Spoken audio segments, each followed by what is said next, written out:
కామేశ్వరరావు. మన దేశంలో కులం మతం మీదనే నిరంతరం రాజకీయాలు చేస్తున్నారు. అది ఎందుకంటే ఈవిడ పెట్టిన వ్యవస్థ, ఈ బ్రాహ్మణుడు పెట్టిన వ్యవస్థ వేల సంవత్సరాల నుంచి అది ఉన్నది కాబట్టి, తక్కువ 2000 నుంచి 3000 సంవత్సరాలు మనకి చెత్త నింపుతుండ్రు కాబట్టి, 2000 అనుకుంటున్నా.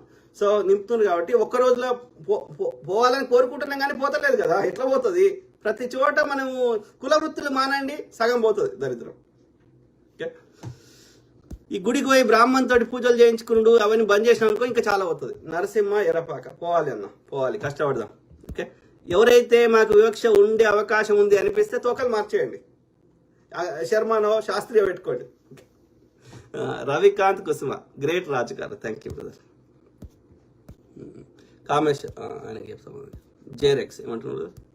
ఎస్ అన్న, మన బహుజనులను బిజినెస్ చేయలేరు. మా టౌన్లో దళిత్ డాక్టర్ హాస్పిటల్ పెడితే అందరూ కలిసి ఆ హాస్పిటల్ పై కుట్ర చేసి మూసేశారు. చాలా దారుణం. ఓకే, మరి ఎట్లా బ్రదర్? అట్లాంటప్పుడు ఏమవుతుంది? దళితులు కంపల్సరీగా ఈ దళిత డాక్టర్ దగ్గర పోవాల్సిన, అంటే ఈ ఏమంటారు, ఈ డివిజన్ తీసుకొస్తున్నారు. అది ఎట్లా అందుకే ఈ దళిత డాక్టర్ ఏం చేయాలి? దళితుడు అని పేరు పెట్టుకోకుండా చేయాలి. ఆయన రెడ్డియో చౌదరియో లేకపోతే శాస్త్రియో శర్మనో ఏదో వేరే పేరు పెట్టుకోవాలి. ఆయన గోత్రం అడిగితే కూడా ఏదో అగ్రకులం గోత్రం చెప్పాలి. అప్పుడు చాలా మంది పెట్టుకుంటారు. రాయలసీమలో చాలా మంది రెడ్డి తోక పెట్టుకుంటారంట. సో రెడ్డి అనేది ఒక టైటిల్, అది ఒక ఈ ట్యాక్స్ కలెక్టింగ్ సిస్టంలో అది ఒక టైటిల్. ఓకే, అది కులం కాదు రెడ్డి అనేది. సో ఎవరైనా పెట్టుకోవచ్చు టైటిల్. సో ఎవరు ఏమంటున్నారు? నీల కంటి కుమార్, ఆయన హాయ్ బ్రదర్. నీల హరీష్ చెప్ బ్రదర్. నేను గమనించినవి చెబుతున్నాను. ఎస్సీ ఎస్టీ బీసీ మైనారిటీ ఓసీలో ఉన్న స్వార్థపరులైన సమాజం ఒకవైపు, అదే ఎస్సీ ఎస్టీ బీసీ మైనారిటీ ఓసీలో ఉన్న యథార్థవాదిలోని నిజమైన నిజాయితీ పరులు ఒకవైపు విడిపోయారు. ఈ బీసీ ఎస్సీ ఎస్టీలలో వాళ్ళ అగ్రకులాలు ఇచ్చే చిల్లరెక్క ఆశపడి వీళ్ళ ఆత్మగౌరవాన్ని చంపుకొని బతుకుతున్న వాళ్ళు చాలా మంది ఉన్నారు. ఓకే, కానీ వీళ్ళందరిపైన మనువాదుల పెత్తనం పైన ఉంది. కరెక్ట్. ఒకడు బీసీ నాయకుడని వస్తాడు, బీసీలను వాడి స్వార్థం కోసం, అంతే, వాడు మన కష్టం వస్తే ఉండడు, మళ్ళా వాడు కులం పేరు చెప్పి వాడేది కాదనుకుంటాడు. ఎస్, స్వార్థం కోసం మోసం చేస్తాడు. ఇంకొకడు దళితుల ఉద్యమం అంటాడు, తోటి దళితులను వాడి స్వార్థం కోసం వాళ్ళని మోసం చేస్తాడు. ఒకడు మైనారిటీ నాయకుడు అంటాడు. Correct brother. ఒక్క మంచి చేయడు, ఒక అభివృద్ధి చేయడు, అన్ని చేస్తే వీడు మనం చెప్తున్నాడని వీళ్ళ బాధ అంతా. సో ఇంకా కొడుకుల, కానీ అగ్రకులం కొంతమంది ఏంటంటే వాళ్ళు చిల్లర హెల్ప్ చేస్తారు, కానీ మన బతుకులు మార్చరు. మన బతుకులు మారి అనుకో వాడు చిల్లరకు ఆశ అడగాం కదా, అప్పుడు వాళ్ళ ఇంపార్టెన్స్ పోతుంది కదా. సో కాబట్టి ఏమంటున్నా, అందుకే మనం ఎదగాలి. మనం ఆర్థికంగా ఉన్నామనుకో ఈ చిల్లర కమ్ముడు వేషం ఉండదు. ఆర్థికంగా ఎదగాలంటే ఎప్పుడు ఎదుగుతావు? ఈ కుల వృత్తులు మానేసిన రోజే ఎదుగుతావు. కుల వృత్తులు చేసిన రోజులు మనం అట్లనే ఉంటాం. కాబట్టి వాడు ఒక వ్యవస్థని ఏర్పాటు చేసిండు, ఆ చక్రంలోకి వెళ్ళి మనం బయటకు రాణిస్తలేడు.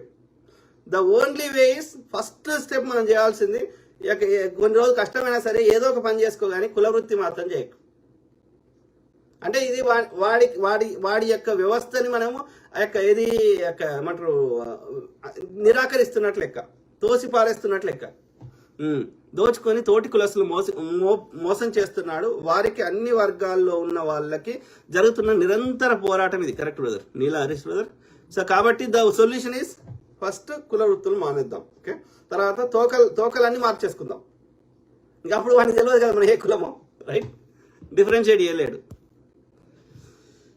కామేశ్వరరావు బి, హిందువు ఏంట్రా చెత్త నా కొడుకు, కులం పోవాలి అంతే నీవు. ఓకే, కులం పోవాలి, కానీ అది ఇప్పట్లో సాధ్యం కాదు. పోవాలని కోరుకుందాం, ఆ దిశగా ప్రయత్నం చేద్దాం. కులంతో పాటు కులం పోయేదాకా కుల వివక్ష పోవాలని పోరాడదాం. ప్రస్తుతానికైతే కుల వివక్ష పోవాలని పోరాడదాం. కులం పోవాలంటే నాకు కులం తెలియద్దు, నాకు కానీ నా పిల్లలకు కానీ నెక్స్ట్ జనరేషన్ కానీ నాకు కులం తెలియద్దు. తెలియని రోజు కులం పోతుంది. కానీ ఇప్పుడు ఎవరికి తెలియదు చెప్పండి? అందరికీ తమ కులం తెలుసు. మరి కులం తెలియని రోజు ఎట్లా వస్తుందో మీరు ఆలోచించండి. అంటే మన పిల్లలకి చెప్పొద్దు వాళ్ళ మన కులం ఏందో. అర్థమైందా? గుళ్ళకి తీసుకొస్తే వాడు చెప్తాడు, కాబట్టి గుడికి తీసుకోవద్దు, రైట్? ఇక చాలా కష్టపడాలి. అట్లా అందరికి తెలియని రోజు అవుతుంది. ఒకరికి తెలిసి ఒకరు తెలియలేదు అనుకో, ఆ తెలిసినవాడు తెలియని మోసం చేస్తాడు. కాబట్టి కులం తెలియని రోజు వచ్చిన రోజు ఏది రిజర్వేషన్ అంటే రిజర్వేషన్ అవసరం లేదు. ఇక agri Ajay Krishnasri. In the same way in INC Telangana state schemes implementation కూడా చేయాలి అని వాయిస్ వీడియో పోస్ట్. తప్పకుండా బ్రదర్, అది సపరేట్ టాపిక్ మాట్లాడదాం అజయ్ కృష్ణ బ్రదర్. సో వాళ్ళు చేసే ప్రయత్నం చేస్తారు కానీ అవి ఎంతవరకు సక్సెస్ అవుతున్నాయి అనేది చూద్దాం, చర్చిద్దాం. Adiraju Narasimha Rao, better the Congress is always. మీరు ఎక్కడన్నా డేటా తీసుకురండి, 100% ఐ కాన్ఫిడెంట్లీ సే ప్రజలు కడుతున్న 70% పన్నులు ప్రజల సద్వినియోగం కోసం, అది కూడా శాశ్వత పరిష్కారాల కోసం వాడింది కాంగ్రెస్, వాడుతుంది. ఇవాళ దేశంలో కట్టిందంటే కాంగ్రెసే కట్టింది. ఇవాళ కేసీఆర్ గారు ఉంటుంటే 56,000 ఉద్యోగాలు వచ్చేటి కావు. అర్థమైందా? సో అట్లా ఇవాళ మహిళలు బస్సులో ఫ్రీగా ప్రయాణం చేస్తూ వాళ్ళంతా వాళ్ళు పనులు చేసుకునేవారు కాదు. అట్లా అనేకం ఉన్నాయి. కాబట్టి మనము ఐడియల్ వరల్డ్ లేదు. ఆ పార్టీలో ఉన్నాడు ఈ పార్టీలోకి వస్తుంటే, ఈ పార్టీలో ఆ పార్టీలోకి వస్తుంది. కాబట్టి there is no ideal world. కానీ ఆ యొక్క పార్టీ పాలసీస్ విధానాల వల్ల బీజేపీ బీఆర్ఎస్ కంటే 100 times కాంగ్రెస్ బెటర్. కాంగ్రెస్ పర్ఫెక్టా? కాదు. ఎందుకంటే ఇందులో కూడా స్వార్థపరులు ఉంటారు కదా. ఆ పార్టీలో ఈ పార్టీలోకి వచ్చింది కదా. కానీ పార్టీకి ఒక సిద్ధాంతం విధానం ఉంది కాబట్టి బెటర్ దాన్ రిమైనింగ్ పార్టీస్. కాదు అయితే బీఆర్ఎస్లో వచ్చిన ఏమేం చేసిర్రో అది తీసుకొద్దాం, ప్రజల ముందు పెడదాం. వాళ్ళు ఎన్ని అప్పులు చేసిర్రు, ఏం సాధించారు, బీజేపీ పాలిత రాష్ట్రాలు ఏం చేస్తున్నాయి, కాంగ్రెస్ ఏం చేసింది, ఏం చేస్తుంది, పక్క పెడదాం. అందులో ఎవరు బెటర్ ఉంటే వారిని ఎన్నుకుందాం. కానీ రాహుల్ గాంధీ ప్రెస్ కాన్ఫరెన్స్కి వస్తాడు, డాక్టర్ మన్మోహన్ సింగ్ గారు వచ్చారు, కానీ మోడీ రాడు. ఎందుకు రాడు? ఆయనకి ఏ విషయం మీద అవగాహన లేదు. ప్లస్ ఆయన పరిపాలిస్తలేడు, వెనకాలన్న బ్రాహ్మణులు పరిపాలిస్తున్నారు. కాబట్టి ఆయన రాలేడు. వస్తే ఏం చెప్తాడు? నేను ఈ కంపెనీ అమ్మినా, ఆ కంపెనీ అమ్మినా, ఇన్ని కోట్లు దోసుకున్నా అని చెప్తాడా? ఏం చెప్తాడు? కాబట్టి ఆయన సమాధానం లేదు. కాబట్టి దోసుకున్నదే ఉంది, కాబట్టి చెడగొట్టిందే ఉంది. కాబట్టి ఆయన రాలేడు.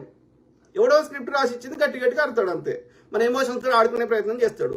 మన దగ్గర వచ్చి ఏడుస్తాడు. ఎందుకు ఏడుస్తాడు? నువ్వు మా ఏడుపులు తీర్చాలి కానీ మా ముందట వచ్చి ఏడుస్తున్నావు అంటే నేను అసమర్థుని అని అర్థం. తప్పకుండా ఆదిరాజు నరసింహారావు ప్రజల ముందు పెడదాం. నువ్వు బీజేపీ బీఆర్ఎస్ కానీ బీఆర్ఎస్ లెక్కున్నావు కానీ తప్పకుండా పెడదాం.